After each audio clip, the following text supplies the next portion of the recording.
तो मूवी के स्टार्ट होते ही हम गहरे समुंदर को देखते हैं। समुंदर के नीचे आने वाली जोरदार सिलसिले की वजह से समुंदर की सतह फट जाती है और दरारों में से हमें नीली रोशनी निकलती दिखाई देती है। इसी समुंदर में एक कपल भी एंजॉय करने के लिए आया हुआ था। लड़के ने अपनी गर्लफ्रेंड को समुंदर के बीचों बीच सरप्राइज दिया था, उसे प्रपोज करके, जिससे वो बहुत ही ज्यादा खुश थी। इससे पहले कि वो अपने जोश में अपने फियांसी को गले लगा लेती, वो देखती है कि लड़का अचानक वहाँ से गायब हो चुका है। लड़की पैनिक कर जाती है और थोड़ी ही देर में हमें उस लड़की की लाश समुंदर के ऊपर तैरती हुई दिखाई देती है। इससे पहले कि लड़की कुछ समझ पाती, पीछे से कोई अजीब सी क्रिएचर उस लड़की के ऊपर भी हमला करके उसे मार देते हैं। खैर, यही दूर एक बोट पर हम 3 लोगों को देखते हैं। वो यहाँ मछलियों का शिकार करने आए थे, लेकिन उनकी गलती की वजह से उनकी बोट पे आग लग गई। दूर खड़ी एक दूसरी बोट जब उन्हें मुश्किल में नोटिस करती है तो फौरन उन्हें रेस्क्यू करने के लिए पहुंचती है। हंटर उनकी बोट पे लगी आग को बुझाने में कामयाब हो भी गया था।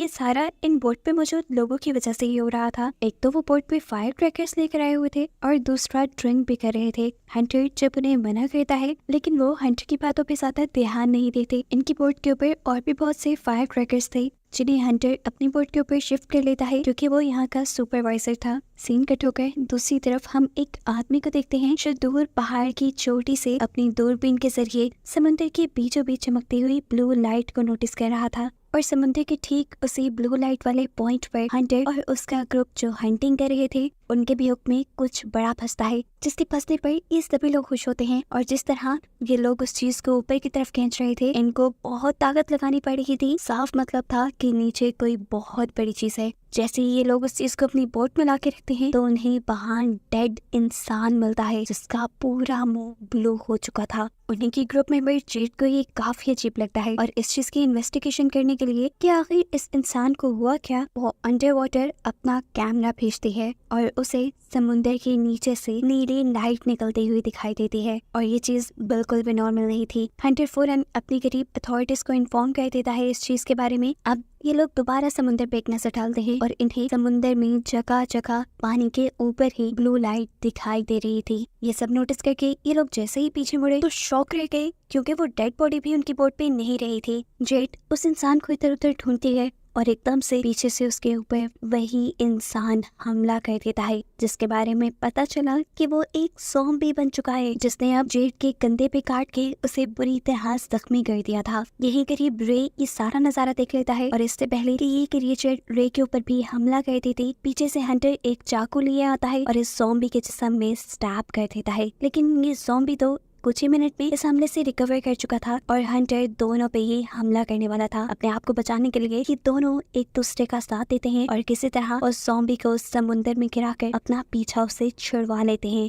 जेड को हॉस्पिटल में एडमिट कर दिया गया था, जिसके साथ रे रुकता है और हंटर अब अपने एक दूसरे साथी दोबारा समुंदर में उतरता है उस ब्लू लाइट को इन्वेस्टिगेट करने के लिए। ये दोबारा समुद्र की गहराइयों में अपने कैमरास भेजते हैं और इस मर्तबा इन्हें सी बेड पे बहुत सारी दरारें दिखाई देती हैं, जिसके अंदर से वो ब्लू लाइट निकल रही थी। कैमरा थोड़ा ही आगे जाता है तो इन्हें एक इंसान की तरह की क्रिएचर वहाँ तैरती हुई दिखाई देती है। हंटर अपने साथी से कहता है हो सकता है कि वहाँ ज़ॉम्बी हो, क्योंकि पहले भी समुद्र से एक ज़ॉम्बी ही निकला था जिसने उनके ऊपर हमला कर दिया था। दूसरे आदमी को उसकी सारी बात खाने लगी और वो हंसने लगा कि समुद्र में ज़ॉम्बीज़ कहाँ से हो सकते हैं। अभी वो हंस ही रहा था कि एकदम से इन लोगों ने देखा कि इनकी बोट की तरफ बहुत सारे ज़ॉम्बीज़ तैरते हुए आ रहे थे और ये देखते हुए उस आदमी को भी हंटर की बात पे बिलीव करना पड़ा। इतने सारे ज़ॉम्बीज़ का यहाँ पे होना खतरे से खाली नहीं था। हंटर फौरन अपनी वाइफ को कॉल करता है और उससे रिक्वेस्ट करता है कि प्लीज अथॉरिटीज को कहकर समुद्र के आसपास का सारा इलाका खाली करवा दो, क्योंकि यहाँ पे एक बहुत बड़ा सुनामी आने वाला है।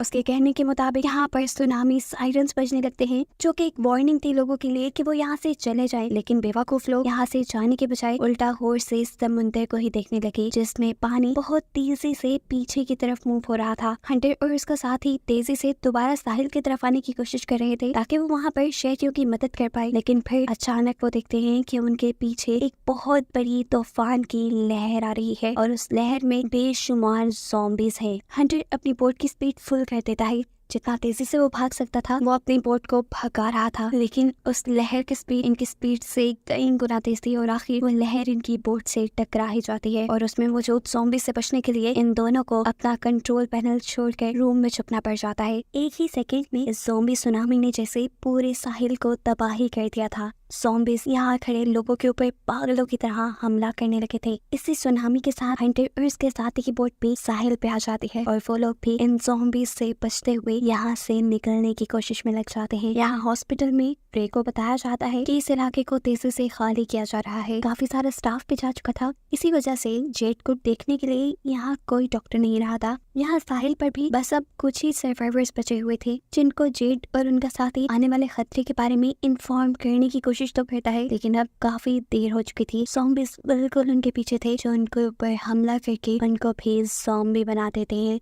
और ऐसे ज़ॉम्बीज का एक ग्रुप और भी ज्यादा बड़ा हो जाता है। हंटर और इसका साथी अपने आप को बचाने के लिए अपनी गन और अपने चाकू से काफी सारे ज़ॉम्बीज को मारते हुए आगे बढ़ते हैं, लेकिन इन ज़ॉम्बीज की तादाद अब कम होने वाली नहीं थी। बहुत से इंसान भी इन ज़ॉम्बी के हाथों मारे गए थे। पीछे जो इंसान बचे थे उनको बचाने के लिए हंटर यहाँ पर एक बोट का इंजन स्टार्ट करता है और इस पे लगे हुए फैन के जरिए बहुत सारे ज़ॉम्बीज को एक ही टाइम में मारने में कामयाब हो जाता है और ऐसे पीछे बचे हुए इंसानों को भागने का मौका मिल गया था। सीन कट होकर अब हमें हंटर की बेटी सैम को दिखाया जाता है जो अपने फ्रेंड्स के साथ पार्टी कर रही थी, लेकिन इस क्लब की बिल्डिंग के ऊपर भी ज़ॉम्बीज का हमला हो गया। ये लोग पूरी तरह घबरा चुके थे। सैम हंटर को कॉल करती है लेकिन कोई उसकी कॉल नहीं उठा पा रहा था क्योंकि सभी बिजी थे। यहाँ पर हंटर और उसका साथी जब ये रियलाइज करते हैं कि वो जितना भी इन ज़ॉम्बीज को मार लें इनसे बच नहीं सकते, तो वो यहाँ से भागने का डिसाइड करते हैं और फौरन ही एक कार में जाकर बैठ जाते हैं। लेकिन जाते ही उनकी जोर से चीख निकल गई क्योंकि पीछे ऑलरेडी कोई था। लेकिन टेंशन की बात नहीं, ये ज़ॉम्बीज नहीं है,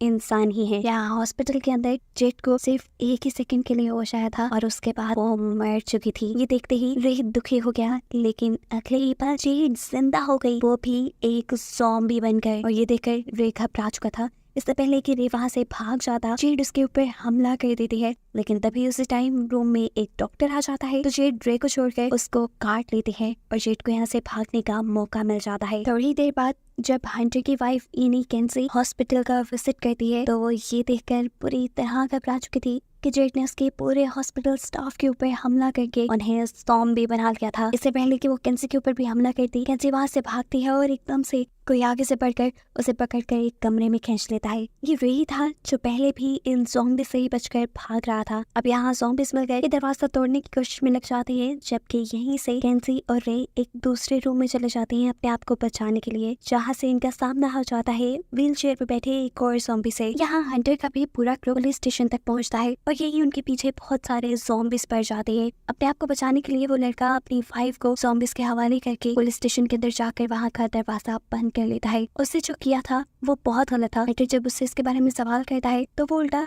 हंटर से ही बदतमीजी करने लगा। वो पुलिस ऑफिसर से भी बदतमीजी करते हुए वहाँ के वेपन्स मांगता है, लेकिन पुलिस ऑफिसर ऐसा करने से इनकार कर देते हैं। इस गुस्से में वो एक पुलिस ऑफिसर को तब मार देता है और इससे पहले कि वो दूसरे को भी मार देता, हंटर अब उसे किसी चीज से मारते हुए बेहोश कर देता है। इसके बाद ये लोग इस आदमी को बंद करते हैं और हंटर का साथी यहाँ से मदद दिलाने की कोशिशों में लग जाता है, लेकिन किसी भी दूसरे शहर से उसका कांटेक्ट नहीं हो पा रहा था। हंटर खुद यहाँ पर पुलिस के कंप्यूटर को लॉग इन करता है और उसमें से उस बोट का पता चलाता है जो उसने समुद्र के बिल्कुल दरमियान में देखी थी। वो बोट एक फार्मास्यूटिकल कंपनी की थी और उसका स्टेटस था कि वो वेस्ट को डंप करने के लिए समुद्र में गई थी। इससे पहले ये लोग कुछ और पता चलाते, ज़ॉम्बीज पुलिस स्टेशन की खिड़कियां तोड़ देते हैं। वो किसी भी वक्त अब अंदर आ सकते थे, इसीलिए ये दोनों जाकर एक अलमारी से अपने लिए वेपन्स लेते हैं और यहाँ से निकल जाते हैं, जबकि वो आदमी इनसे रिक्वेस्ट करता रह जाता है, प्लीज मुझे खोलो। बाहर का दरवाजा खोलते ही ये लोग पुलिस शील्ड्स का इस्तेमाल करते हैं ज़ॉम्बीज को अपने आप से दूर करने के लिए और फिर हंटर का साथ ही ज़ॉम्बीज को शूट करना शुरू कर देता है। जबकि हंटर ने तो अब कमाल ही कर दिया था, वो यहाँ पर हैंड रॉकेट लॉन्च करता है जिसकी वजह से दूर ज़ॉम्बीज का आने वाला पूरा ग्रुप एक ही वक्त में तबाह। रास्ता इनका साफ हो गया था। ये लोग एक कार में बैठ के यहाँ से निकल जाते हैं, लेकिन ये नहीं जानते कि इतने सारे ज़ॉम्बीज को मारने के बाद खतरा टला नहीं। एक और बड़ा ज़ॉम्बीज का सुनामी इस शहर पे हमला करने वाला है। सीन कट होकर दोबारा हम सैम और उसके ग्रुप को देखते हैं जो किसी तरह ज़ॉम्बीज से बचते हुए अपने क्लब से बाहर निकल गए थे। उनके पीछे भी बहुत सारे ज़ॉम्बीज पड़ गए जिनसे बचने के लिए वो एक मॉल में गए, तो यहाँ पे भी उनकी किस्मत खराब, क्योंकि बहुत सारे ज़ॉम्बिस का उनसे सामना हो गया, जिनसे लड़ते हुए अपनी जान बचाकर ये लोग वहां से तो निकल जाते हैं, लेकिन अब बहुत सारे ज़ॉम्बिस इनका पीछा कर रहे थे। ये लोग एक खास पॉइंट पे पहुंचते हैं जहाँ इनके बैंड की वैन खड़ी हुई थी। ये लोग वैन का डोर नॉक करते हुए जल्दी से वैन के अंदर छुप जाते हैं, जबकि वो बैंड मेंबर जो इस वैन में ही चल कर रहा था, उसे अभी तक होने वाली किसी चीज का अंदाजा नहीं था। वो बड़े मजे से जैसे ही बाहर निकलता है तो सामना हो जाता है उसका बहुत सारे ज़ॉम्बिस से, जिनमें से एक दो को तो वो मारता है, लेकिन एक इंसान कितने भी ज़ॉम्बिस को मारता, यहाँ ज़ॉम्बिस उसके ऊपर भी हमला कर देते हैं और वो भी मारा जाता है। अब सैम और उसके सारे साथी इस वैन को चलाने की और यहाँ से भागने की कोशिश में थे, लेकिन यहाँ पे भी उनकी किस्मत काम नहीं की, क्योंकि वैन चल ही नहीं रही। यहाँ पर सैम की एक दोस्त जो कि इन लोगों से बिछड़ गई थी, उसे हम जंगल में भागते हुए देखते हैं, जिसके पीछे इस टाइम 2 ज़ॉम्बिस थे। उसे दूर पहाड़ी पे एक घर नजर आता है, जिसकी तरफ वो भागना शुरू कर देती है। इस घर का ओनर भी सीसीटीवी कैमरा से उस लड़की को आते हुए देख चुका था, और ये वही आदमी है जो समुद्र से निकलती हुई ब्लू लाइट को मूवी के पहले सीन में नोटिस कर रहा था, और उसने अपने कमरे में एक ज़ॉम्बी को भी बांध के रखा हुआ था, जैसे वो उस पे कोई एक्सपेरिमेंट कर रहा हो। यह आदमी दरवाजा खोलने से पहले उस लड़की से कहता है, पहले मुझे ये यकीन दिलवाओ कि तुम इन्फेक्टेड नहीं हो। जैसे ही वो लड़की अपनी कमर दिखाकर उसे यकीन दिलाती है, तो वो फौरन ही ऑटोमेटिकली वो दरवाजा खोल देता है और लड़की इस घर के अंदर आ जाती है। यहाँ वो इसी आदमी से रेडियो मांगकर अपने डैड को कॉन्टेक्ट करती है, जो और कोई नहीं बल्कि हंटर का साथ ही इकोनी था। उसे कहता है, बेटा फिक्र मत करो, मैं तुम्हें बचाने जरूर आऊंगा, तुम वहीं पर रहना। अब सैम हंटर सबसे पहले मॉल की तरफ जाती है, जिसके पास ऑलरेडी सैम यानी हंटर की बेटी फंसी हुई थी। सैम के साथ उसका दोस्त भी था, जिसके पाँव में चोट लगी हुई थी, और उसकी वजह से सैम का आगे बढ़ना भी मुश्किल हो रहा था। ये लड़का सैम से कहता है, मैं इन सारे ज़ॉम्बिस को डिस्ट्रैक्ट करता हूँ, तुम यहाँ से चले जाओ, तुम्हें अपनी जान बचानी चाहिए। ये कहते ही वो विंडो के जरिए इस वैन से निकल आता है और वैन की छत पे चढ़ जाता है। वो गाना गाते हुए यहाँ ज़ॉम्बिस को डिस्ट्रैक्ट करता है, जबकि सैम जल्दी से इस गाड़ी से निकलने में कामयाब हो जाती है। सामने हंटर और इकोनी भी आ गए थे। इकोनी अपनी बंदूक के जरिए उसका पीछा करने वाले हर ज़ॉम्बी को शूट करता है, जिसके बाद सैम उनकी कार में बैठ जाती है, और यहाँ पे वो लड़का उसे बचाने के चक्कर में ज़ॉम्बिस के हाथों मारा जाता है। सैम को बचाने के बाद इनका दूसरा टारगेट था कैंसी को, यानी सैम की मॉम को बचाने का, जिनसे इनका कोई कांटेक्ट नहीं हो पा रहा था। ये लोग हॉस्पिटल में पहुंचते हैं तो वहाँ इन्हें कोई नजर भी नहीं आया। अब सैम यहाँ हॉस्पिटल के स्पीकर्स का यूज करती है अपनी मॉम को ये बताने के लिए कि वो यहाँ इन्हें बचाने आ गए हैं, और स्पीकर्स से निकलता हुआ शोर सारे ज़ॉम्बिस को अट्रैक्ट कर लेता है, जिनसे इकोनी और हंटर लड़ते हैं। यहाँ स्पीकर की वायर के जरिए अब बाहर से ज़ॉम्बिस सैम को भी बाहर की तरफ खींचने लगे थे, और उन्होंने तो डोर भी तोड़ दिया सैम के ऊपर हमला करने के लिए, लेकिन सैम अपने आप को बचाने के लिए डबल ब्लेड से उस ज़ॉम्बी को मारते हुए रूम से बाहर आ जाते हैं, जहाँ उसके डैड मेन स्विच से 2 वायर्स निकाल कर यहाँ सभी ज़ॉम्बिस को लगा देते हैं। करंट पास होते होते एक से दूसरे, दूसरे से तीसरे ज़ॉम्बी में जाता है और सारे ज़ॉम्बिस मारे जाते हैं, और फाइनली अब यहाँ पर कैंसी और रे भी इन्हें मिल जाते हैं। सैम अपनी मॉम से मिलकर बहुत खुश थी, और ये लोग मिलकर अब यहाँ से निकलने की प्लानिंग में थे। तब कैंसी यानी वो डॉक्टर वो इन लोगों को नोटिस करके बताती है कि यहाँ 2 तरह के ज़ॉम्बी है। आधे वो ज़ॉम्बी जो समुद्र से आए हैं, उनका कलर ब्लू है, और फिर इन ज़ॉम्बिस ने जिनके ऊपर हमला किया है उनका कलर चेंज है। उसको लग रहा था कि पहले वाले ज़ॉम्बिस पे जरूर कुछ ना कुछ एक्सपेरिमेंट हुआ है। फाइनली ये लोग हॉस्पिटल से बाहर आ जाते हैं, जहाँ 1-2 और ज़ॉम्बिस से इनका सामना हो गया। हंटर उन दोनों से लड़ता है, और ये सब फिर कार में बैठ के यहाँ से निकल जाते हैं। इनका अगला टारगेट था टॉनी को बचाना, जो इस टाइम उस अजीब से आदमी के घर थी। इस टाइम हमें देखने को मिलता है कि अकोनी के हाथ पे एक स्क्रैच था, और इसी वजह से वो दूसरा आदमी उसे अपने घर आने को अलाउ नहीं कर रहा था, लेकिन अकोनी उसे यकीन दिलाता है कि ये ज़ॉम्बी बाइट नहीं है, सिर्फ एक स्क्रैच है। अब अकोनी इस आदमी के भी रेडियो से ऑफिशियल से कांटेक्ट करने की कोशिश करता है, लेकिन स्टिल इनका कांटेक्ट किसी से नहीं हो पा रहा था। ये आदमी बताता है कि मैंने भी कई जगह कांटेक्ट करने की कोशिश की, लेकिन कोई भी हमसे कांटेक्ट नहीं कर रहा, और ना ही कोई हमें रेस्क्यू करने के लिए यहाँ आ रहा है। अभी तक 2 बहुत बड़े बड़े ज़ॉम्बिस के सुनामी आ रहे थे, और किसी को इसकी खबर नहीं थी, और ना ही कोई उन्हें रेस्क्यू करने आ रहा था, तो जरूर इसके पीछे कोई ना कोई गड़बड़ तो है। अब ये लोग बातें ही कर रहे थे कि अकोनी को यहाँ किसी क्रिएचर की आवाजें आना शुरू हो जाती है। वो बेसमेंट में चेक करने के लिए जाता है, तो वहाँ इस आदमी ने एक ज़ॉम्बी को एक्सपेरिमेंट करने के लिए रखा हुआ था, जो अब छूट गया था, और उसने अकोनी के ऊपर हमला कर दिया। अकोनी उससे लड़ने की बहुत कोशिश करता है, लेकिन ये ज़ॉम्बी अकोनी को बाइट कर देता है। अकोनी के चिल्लाने की आवाजें इन सबको भी अट्रैक्ट कर देती हैं, और ये लोग भी उसको बचाने के लिए जाते हैं, जहाँ सबसे पहले वो ज़ॉम्बी काटने आ जाता है डॉक्टर को, जिससे वो अपने आप को बचाने की कोशिश कर रही थी कि यहाँ उस दूसरे आदमी ने उस ज़ॉम्बी को इलेक्ट्रिक शॉक देते हुए मार डाला। अकॉनी को एक ज़ॉम्बी ने बाइट किया था, वो जल्द ही एक ज़ॉम्बी में बदल सकता था, इसीलिए इस घर का ओनर उसे यहाँ से निकल जाने को कहता है। लेकिन अकॉनी की बेटी उसकी बात नहीं सुनती और अपने डैड के जख्म की पट्टी करने लग जाती है। उल्टा अब ये लोग उस आदमी से सवाल कहते हैं, तुम्हारे पास ये ज़ॉम्बी क्या कर रहा था? क्या तुमने ये ज़ॉम्बीज़ के एक्सपेरिमेंट किए? ये सब जो हो रहा है क्या तुम्हारी वजह से हो रहा है? तब वो आदमी बताता है, नहीं ऐसा कुछ नहीं है, ये सब मेरी वजह से नहीं हो रहा, मैं तो बस इस ज़ॉम्बी को घर लाया था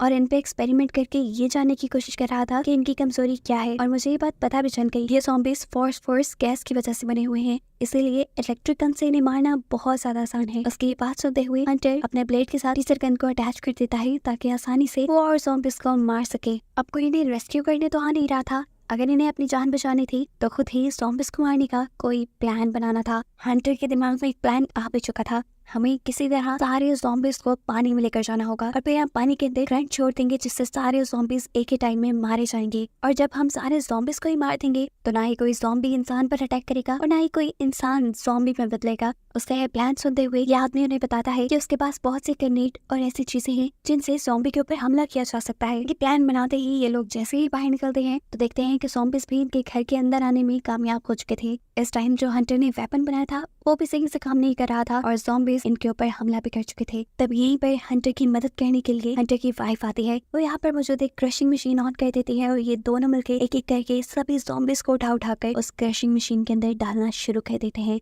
इन दोनों की टीम वर्क की वजह से इन्होंने काफी सारे ज़ॉम्बीज़ को मार दिया था। अब फाइनली ये लोग यहाँ से बाहर निकल सकते थे। बाहर निकल कर ये लोग करीब एक केव में छुपने के लिए जाते हैं जहाँ जाकर अकोनी की तबीयत अब ज्यादा बिगड़ने लगी थी। यहाँ पर वो दूसरा आदमी बताता है क्योंकि ज़ॉम्बी ने उसके दिमाग के आसपास के हिस्से को बाइट नहीं किया था, इसी वजह से अकोनी जरा देर से ज़ॉम्बी बन रहा है, लेकिन अब उसका टाइम आ गया है। और यहाँ मरने से पहले अकोनी अब सबसे बड़ा सच रिवील करता है, वो ये कि उन्हें इस ज़ॉम्बीज़ की हिस्ट्री के बारे में पता है। काफी सालों पहले इस आइलैंड पे एक फार्मास्यूटिकल कंपनी आई थी। उस मेडिसिन को इंसानों के ऊपर एक्सपेरिमेंट करने की अभी इजाजत नहीं मिली थी, लेकिन उस फार्मास्यूटिकल कंपनी ने इंसानों को वो मेडिसिन दे दी जिसकी वजह से बहुत सारे इंसान ज़ॉम्बीज़ में बदल गए। उस कंपनी को कोई नुकसान ना हो जाए, उस कंपनी ने यहाँ के लोकल काउंसलर्स को बहुत सारी रिश्वत दी कि वो इस राज को राज ही रखेंगे। और रिश्वत लेने वालों में अकोनी खुद भी शामिल था क्योंकि उसे अपनी वाइफ का इलाज करवाना था, लेकिन बदकिस्मती से वो फिर भी मर गई और आज उसी की वजह से इतने सारे लोग भी मर रहे हैं। अभी ये लोग ये डिस्कस ही कर रहे थे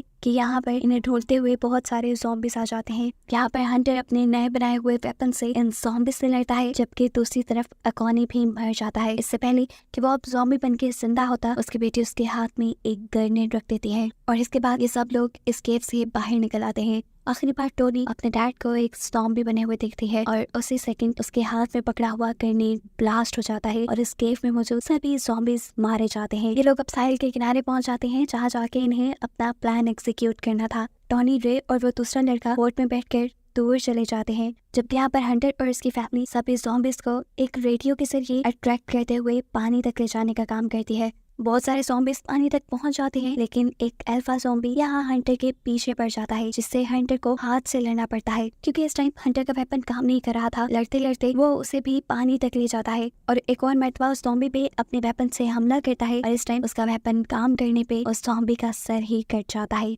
यहाँ पर जो बाइक हंटर ने छोड़ी थी उसे उसकी वाइफ संभाल लेती है और उस पर म्यूजिक ऑन करके बाकी सभी ज़ॉम्बीज़ को पानी तक लेकर आती है, जिसके बाद सैम यानी उनकी बेटी बहुत सारी वायर्स को पानी में डालते हुए आखिर में पावर बटन ऑन कर देती है, जिससे सभी ज़ॉम्बीज़ एक ही बार में करंट लगकर मारे जाते हैं। यहाँ इस बोट के अंदर इन लोगों को बाकी ज़ॉम्बीज़ को एक खास मेडिसिन को एक्सप्लोर करते हुए मारना था, जो मेडिसिन समुद्र में फैलकर समुद्र में मौजूद सभी पुराने ज़ॉम्बीज़ को मार देती। उनके ये सेटअप लगाने से पहले टोनी उन दोनों की मदद करती है कि कोई भी क्रिएचर, कोई भी ज़ॉम्बी उन तक ना पहुंच पाए। और जब सारा सेटअप तैयार हो जाता है तो रे टोनी को एक लाइफ जैकेट देता है और यहाँ से दूर चले जाने को कहता है क्योंकि उसके डैड उसे जिंदा रखना चाहते थे। टोनी भी बात मानते हुए पानी में जंप कर देती है और फिर मूवी के आखिरी सीन में हम इस बोट को भी एक्सप्लोड होते हुए देखते हैं, यानी तबाह होते हुए देखते हैं, जिसके रिजल्ट में रे और वो दूसरा आदमी भी मारे जाते हैं। अब जो मेडिसिन समुद्र के अंदर गई थी वो नीचे निकलने वाली ब्लू लाइट की केमिकल के साथ रिएक्ट करते हुए यहाँ पर एक बहुत बड़ी तूफान की लहर क्रिएट कर देती है, जिसे हंटर देखकर यहाँ से भागने की कोशिश तो करता है, लेकिन अब उसके सामने आ जाता है वो ज़ॉम्बी जिसे वो लोग जेल में बंद करके आए थे। जेड उसे करंट देते हुए उसका सर फाड़कर आगे बढ़ जाता है। आगे जाने पर सैम और किन्सी टोनी को रेस्क्यू कर रहे थे। खतरा अब इनके ऊपर से टल चुका था, सारे ज़ॉम्बीज़ को इन्होंने मार दिया था और ऐसे आगे दुनिया भी इस खतरे से बच गई थी। दूर से इन्हें एक शिप आती दिखाई देती है जो इन्हें रेस्क्यू करने ही आ रही थी, जिसको दिखाते हुए ये कहानी यहाँ खत्म हो जाती है।